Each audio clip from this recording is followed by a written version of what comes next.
আসসালামু আলাইকুম। আমার ভালোবাসার মানুষেরা সবাই কেমন আছেন? আমিও অনেক ভালো আছি। তো দেখতেই পাচ্ছেন আমি কি করতেছি।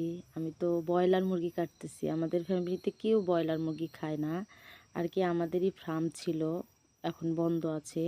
সেজন্য খাইতে খাইতে একদম আর বিরক্তকর। এখন ফার্মে মুরগি তোলা হয় না। তো আমার ছেলে গরুর মাংস বেশি পছন্দ করে না। ছোট বাচ্চা না, মানে গরুর মাংস চাবাবে, চাবে চাবে ফেলে দিবে, গিলতে পারবে না, খাবে না। সেজন্য মুরগির মাংস একটু ভুনা ভুনা করে দিলে বা হয়ে গেলে পরে ছোট ছোট করে ভাজি করে দিলে মশমশা করে সেই অনেক সুন্দর করে খায়। সেই জন্যই আর কি কাটছি। কেউ খায় না ওইভাবে, যদি একবারও খাওয়া হয় তো আর ওইটাতে কেউ হাতই দিবে না।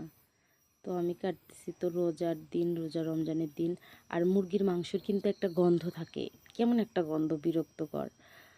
এই গন্ধ যতই ভালো করে রান্না করা হোক না কেন সেটা কিন্তু থাকেই। কিন্তু আমি একটা বুদ্ধি পাইলাম যে মুরগির মাংসের ভিতরে নাকি লেবু চিপে দিলে ওই গন্ধটা আর থাকে না। তো আমি সুন্দর করে লেবু দিয়ে তারপর ভালোভাবে মিক্সড করে নিচ্ছি।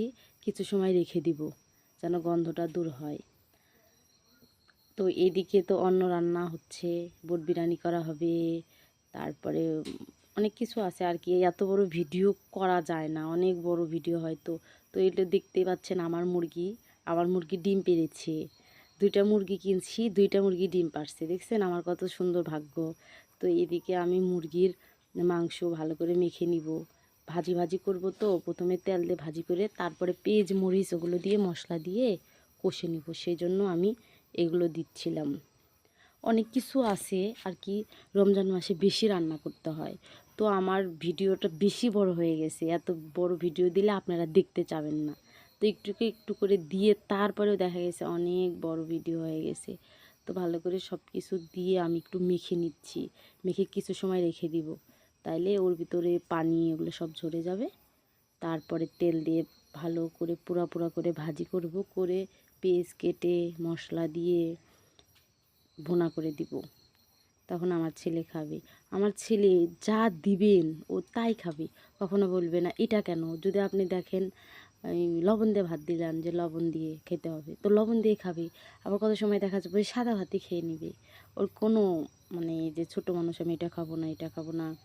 তো একটাই আমার দুঃখ, তো ওই ডিম দুধ এগুলো একদম পছন্দ করে না, খাইতেই চায় না। না খাইলে কখনো হবে বলেন?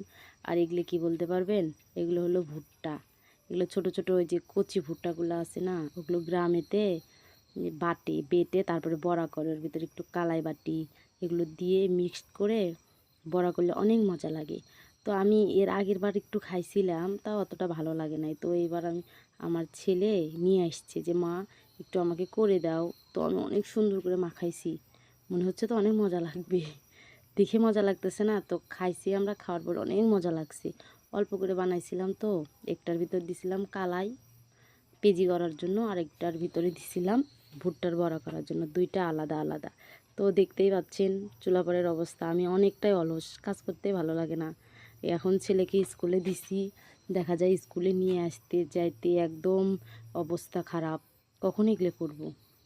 আমার শাশুড়ি করে অনেক সময়, দেখা যায় আমার যা করে অনেক সময়, আমিও মাঝে মাঝে করি। এভাবে আর কি জীবন।